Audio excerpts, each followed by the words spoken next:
Ever walked away from a conversation feeling completely drained, even though nothing overtly bad happened? Like someone just sucked all the life right out of you. Without saying anything obviously wrong, you feel heavy, tired, maybe even inexplicably irritated, and you start to wonder, is something wrong with me? No, absolutely nothing is wrong with you, and today I'm going to show you exactly why this happens and how to stop absorbing the negative energy of others, once and for all, because here's the truth that most people just don't understand. You are not imagining this. There's actual science behind why certain people leave you feeling so exhausted, and there's a very specific reason why you, in particular, might be more vulnerable to this than others. Eckhart Tolle calls this the pain body, and what he discovered about it changed everything we thought we knew about emotional energy and how it transfers between people. But before I explain how to protect yourself, you need to understand what is actually happening when you absorb someone else's negativity. Because once you see the mechanism, you'll never fall into the same trap again. Let's start with something that might surprise you. Your brain has special cells called mirror neurons. These neurons fire, not only when you perform an action, but also when you watch someone else perform that action. It's why you flinch when you see someone get hurt. It's why you yawn when someone else yawns. But here's what researchers discovered back in 2014. Highly sensitive people don't actually have more mirror neurons than others. Their mirror neuron systems are simply more active, much more active. This means that when you're around someone who is angry, sad, or stressed, your brain literally mirrors their emotional state. You're not choosing to absorb their energy. Your brain is doing it automatically, without your permission. Think about that for a moment. You walk into a room. Someone there is frustrated about something that has absolutely nothing to do with you, and within minutes, your brain has already copied their emotional state. You start feeling frustrated too, but you don't even know why. This is not weakness. This is biology. And the first step to stopping it is recognizing that it's actually happening. But here's where it gets even more interesting, and this is something that Tolle understood decades before neuroscience even confirmed it. He said that certain people carry what he calls a pain body. This is a field of accumulated emotional pain from their past. And this pain body is not passive, it is active. It seeks more pain to feed on. Think of it like a parasite. The pain body needs negative energy to survive, and when someone with a heavy pain body is around you, their pain body reaches out and tries to trigger your pain body.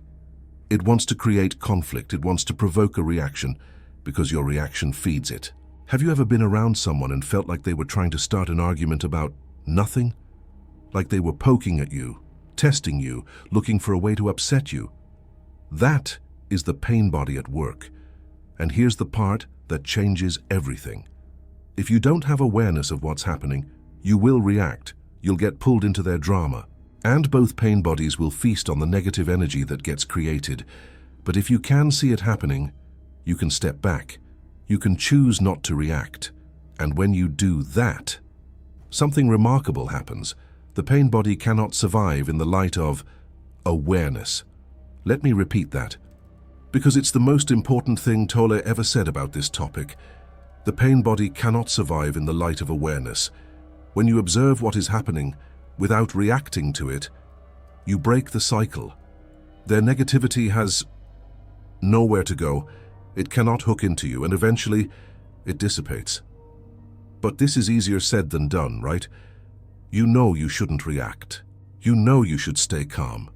But in the moment, your emotions take over and you find yourself getting pulled in.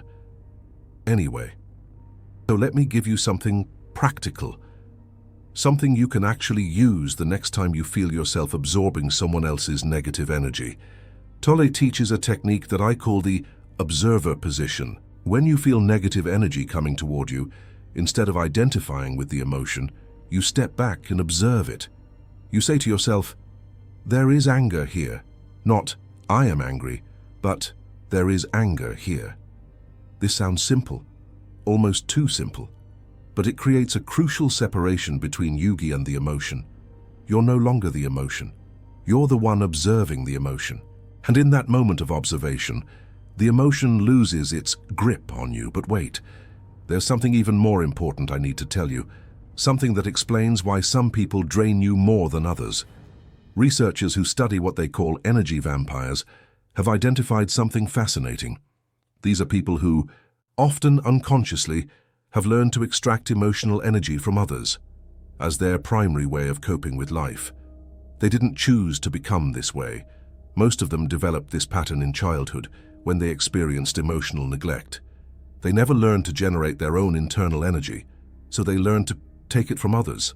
And here's the key insight. They are attracted to people like you, people who are highly sensitive, empathetic, and compassionate, because you have the exact type of energy they need. You're not attracting energy vampires by accident. Your very nature, your capacity for deep feeling and empathy, makes you a target. This is not your fault, but it is your responsibility to protect yourself. Now, I want to share with you the 5 specific techniques that Tolle and modern psychology both agree on for stopping the absorption of negative energy. These are practical tools you can use immediately. The first technique is presence anchoring. This means grounding yourself in the present moment before the negative energy can take hold. The moment you sense negativity, you bring your attention to your body. Feel your feet on the ground. Feel your breath moving in and out. This anchors you in the now, which is the only place where the pain body has no power. There's a specific exercise for this called the 5-4-3-2-1 technique. You name 5 things you can see, 4 things you can touch, 3 things you can hear, 2 things you can smell, and 1 thing you can taste. This forces your mind into the present moment and starves the pain body of the emotional energy it feeds on. The second technique is emotional boundaries. This doesn't mean being cold or distant. It means recognizing where you end and the other person begins. When someone is upset, you can acknowledge their emotion without adopting it as your own. You can say to yourself, "This is their pain, not mine." I can be present with them without becoming them. This isn't selfish. This is necessary. You cannot help anyone if you're drowning in their emotions. You serve people better when you remain stable and grounded. The third technique is conscious non-reaction. Eckhart Tolle says that the pain body wants a reaction.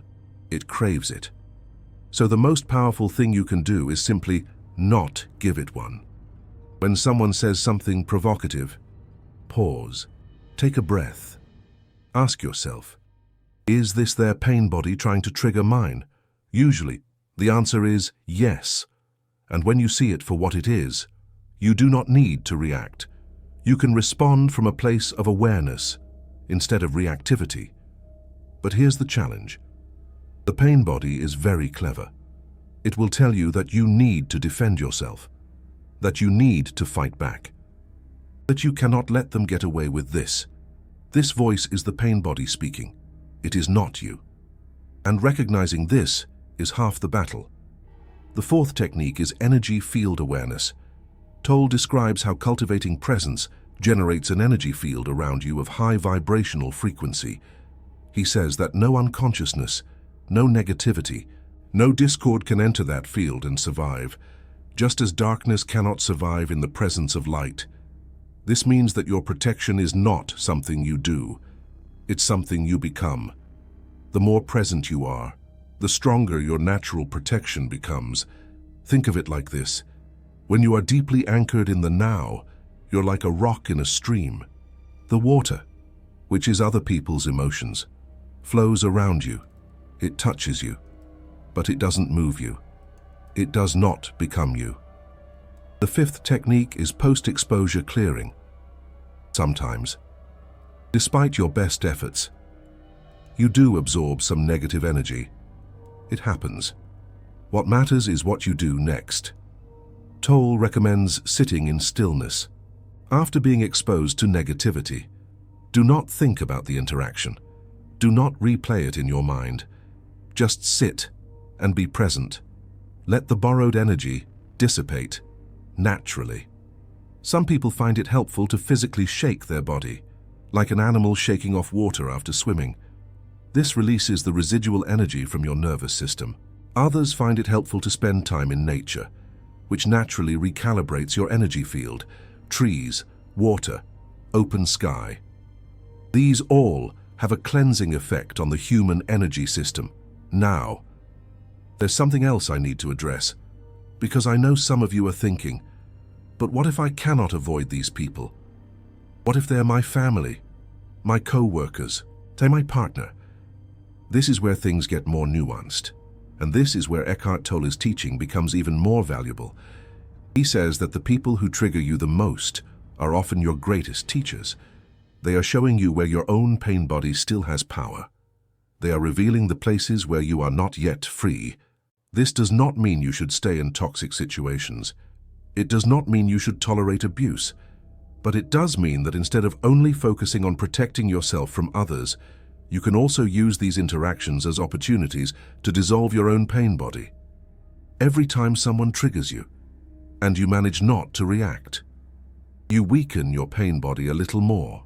Every time you observe an emotion without identifying with it, you become more free. So these difficult people in your life might actually be serving a purpose. They might be the exact friction you need to polish yourself into something clearer and stronger. But I want to be clear about something. This is not about spiritual bypassing. This is not about pretending that harmful behavior is okay because it's teaching you something. Some people are genuinely toxic, and the healthiest thing you can do is limit your exposure to them. The key is discernment. Can you tell the difference between someone who is triggering your growth and someone who is simply harming you? This is a question only you can answer, and it requires honest self-reflection. Let me share something personal. I used to be someone who absorbed everyone's energy. I would walk into a room and immediately pick up on every undercurrent of tension, frustration, or sadness. And I thought this made me a good person. I thought being sensitive meant being vulnerable to everyone's emotions. But I was wrong. Sensitivity is a gift. But absorbing everything without discernment is a burden, and it does not serve anyone, least of all you. Learning to maintain your center while remaining open and empathetic, that is the real skill. That is what Eckhart Tolle's teaching points to. Not closing your heart, but opening it so wide that negativity passes through without sticking. Now, I want to talk about something that most people miss when discussing this topic, and it has to do with why you might actually be unconsciously attracted to negative energy. This is controversial, but it is true. Sometimes your own pain body seeks out the negativity of others because it wants to feed. Tolle explains this in a way that few teachers do. He says that sometimes we're not just victims of other people's pain bodies. Sometimes our own pain body is actively looking for fuel, and other people's negativity provides that fuel. Have you ever noticed that you're sometimes drawn to drama? That you feel a strange pull toward negative news? Or toward gossip? Toward conflict? That is your pain body seeking food. And when you understand this, everything shifts. Because now you're not just protecting yourself from others, you're also watching your own tendency to seek out negativity. This is the deeper level of this work. It's not just about them, it's about you too. It's about recognizing that the energy exchange goes both ways. The person who drains you might be playing a role that, on some unconscious level, you are participating in. This is not blame. This is awareness. And awareness is the first step to freedom. Now let me address something practical that many people struggle with. How do you actually know when you're absorbing someone else's energy versus when you're genuinely upset about something? This is an important distinction because sometimes you might think you're absorbing external negativity when actually you're triggered by something legitimate, and other times you might think you have your own reasons to be upset when actually you're just mirroring someone else. Here's the test Tolle suggests. Ask yourself, did I feel this way before I encountered this person? If you were fine before and suddenly feel heavy or irritated after, chances are you absorbed something. Another test is to step away from the person and see if the feeling fades. If it does, it was probably their energy. If it persists, it might be something of your own that needs attention. The goal is not to blame others for all your negative emotions. The goal here is to develop the discernment, to know what's yours and what is not, because only then can you deal with each appropriately. Now I want to go deeper, into something that Eckhart Tolle rarely speaks about directly, but that is implied in all his teachings. And it has to do with why some of us became so absorbent in the first place. For many highly sensitive people, the pattern of absorbing others' emotion started in childhood. You learned that the way to survive in your family was to be hyper-attuned to everyone else's emotional state. You needed to know when mom was angry, when dad was stressed, when the atmosphere was about to shift. This was a survival skill, and it worked. It kept you safe. But now, as an adult, this same skill is exhausting you because you cannot turn it off. You are still scanning, still absorbing, still trying to read every emotional undercurrent. Understanding this is liberating, because it means the absorption pattern is not who you are. It is something you learned, and anything learned can be unlearned. You can keep your sensitivity, your empathy, your ability to read people, while learning to have a choice about what you absorb. The goal is not to become numb. The goal is to become selective. Let me give you an image that might help. Think of your sensitivity like a radio. Right now, you might be picking up every station, every frequency, all at once. It is overwhelming. It is static. But you can learn to tune the dial. You can learn to choose which frequencies you receive and which ones you let pass by. The radio does not become less sensitive. It just becomes more intentional. This is what presence does. Presence gives you the ability to tune your emotional radio. Instead of automatically picking up whatever is being broadcast around you, you choose what you let in. Now, there's one more thing I need to share with you, and it might be the most important thing. In this entire video, everything I've told you about protection, boundaries, techniques, all of that is valuable. But it is not the deepest teaching. The deepest teaching is this. The reason negative energy affects you is because there's something in you that resonates with IT. I know that might sound harsh, but stay with me though. If you were completely free of your own pain body, other people's negativity would have nothing to grab onto. It would flow through you like light through glass. It would not stick. The places where you get hooked by others are the places where you still have your own unresolved pain. Their anger triggers your anger. Their sadness amplifies your sadness. Their fear awakens your fear. This is not bad news. This is actually the best news possible, because it means that every time you get triggered by someone else, you are being shown exactly where you can do your own inner work, instead of seeing energy vampires. By as enemies, you can see them as mirrors. They are showing you where you are not yet free. They are pointing to the exact locations where your own pain body still has power. And as you do your own inner work, as you dissolve your own pain body, through presence and awareness, and something magical happens. The same people who used to drain you no longer affect you the same way, not because they changed, but because you did. This is the real solution, not better boundaries, not stronger walls, but less material for the negativity to stick to. A clearer inner space where foreign energy cannot take root. Tolle says that the ultimate protection is to be so present, so aware, so identified with the spaciousness of consciousness, rather than the content of consciousness, that nothing can disturb your peace. This might sound like an advanced state, something only spiritual masters can achieve, but that is not true, and it is available to you right now, in this moment. Every time you bring your attention to the present, you taste it. Every time you observe a thought or emotion, without getting lost in it, you strengthen it. It's not about becoming someone different. It's about recognizing who you already are, beneath the thoughts, beneath the emotions, beneath the patterns of absorption you learned. You are the awareness. That's in which all of this appears. And awareness itself cannot be harmed by energy.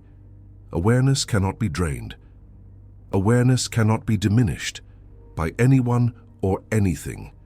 When you rest in that recognition, even for a moment, you are free. Now I want to bring this all together with something practical you can do starting today, every morning. Before you encounter anyone, take 5 minutes to establish your presence. Sit quietly, feel your body, sense the aliveness within you. This is not meditation necessarily. It's simply being present before the day begins. This creates what Tolle calls a field of presence around you. And this field is your natural protection, not a wall, not a barrier, but an open, alive, aware presence that negativity cannot penetrate. Throughout the day, notice when you start to feel drained or heavy. Instead of pushing through, pause. Ask yourself, what am I absorbing right now? Is this mine, or is this theirs? Just that question alone can break the spell, because in the moment of asking, you have stepped back. You have become the observer, and the observer cannot be absorbed. In the evening, take a few minutes to release anything you may have picked up. During the day, take your body. Take some deep breaths. Sit in stillness. Let the borrowed energy dissipate. Do this consistently, and you will notice something changing. You will still be sensitive. You will still feel deeply, but you will no longer be at the mercy of every emotional wave that passes through your environment. You will have learned the art of being open without being overwhelmed, of being compassionate without being depleted, of being present without being absorbed. And this, more than any technique or strategy, is what Tolle's teaching points toward. Not protection from life, but full engagement with life, from a place of presence, not walls against others, but such clarity within yourself that their clouds cannot dim your light. If this video helped you understand why you absorb negative energy and how to stop, I want you to know that creating content like this takes time and research. And if you found value here, the super thanks button below is a way to let me know this content matters to you. It helps me continue in bringing these teachings to more people who need them. But more than any support, what I really want is to hear from you. Tell me in the comments, after being around certain people, do you feel completely drained? Even though nothing bad really happened, who is that person in your life? And did anything in this video give you a new way to understand what is happening? I read every comment, and sometimes the most powerful insights don't come from me at all, but from this community, sharing their experiences with each other. It's truly remarkable. Remember this: you are not broken because you absorb energy. You are sensitive, and sensitivity is a gift. The real work is learning to wield that gift without being wounded by it. The light within you cannot be diminished by anyone else's darkness. You simply need to remember that you are the light now. Before I sign off, I want to leave you with one final insight that ties everything together. It's crucial. Scientists have discovered that our nervous systems are constantly communicating with each other, even when we aren't consciously speaking. It's fascinating. Your heart generates an electromagnetic field that extends several feet beyond your body, and other people's hearts can actually pick up on that field. This means that when someone with a chaotic, anxious energy enters your space with their heart field, is literally interfering with yours. It's not imagination, it's physics. Pure and simple. But here's the beautiful part. The same research shows that a calm or coherent heart field can actually stabilize the people around it when you are deeply present and peaceful. Your energy doesn't just protect you, it actually helps others become more regulated. It's a powerful ripple effect, so the work you do on yourself is not selfish.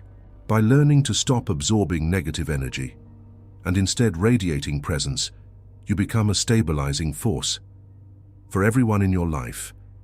Think about that for a moment. You're not just protecting yourself, you are offering something to the world that the world desperately needs. More islands of calm in an ocean of reactivity. More lights in the darkness. Eckhart Tolle once said that the greatest contribution you can make to humanity is to become conscious. And becoming conscious includes becoming conscious of how energy works, how it transfers, and how you can be a source of peace rather than just a sponge for pain. It's a profound shift. This is your work. This is your gift. This is why you are sensitive in the first place. Not so you could suffer from everyone else's emotions, but so you could eventually learn to transmute them, to be the presence that helps others find their way back to themselves. That is the real meaning of what we've talked about today. It's not just about stopping the drain. It's about becoming the kind of person whose presence lifts others up. It's transformative, and that journey starts with this moment, with this breath, with the choice to observe rather than react, to be present rather than absorbed. You have everything you need. You always did. I'll see you in the next video.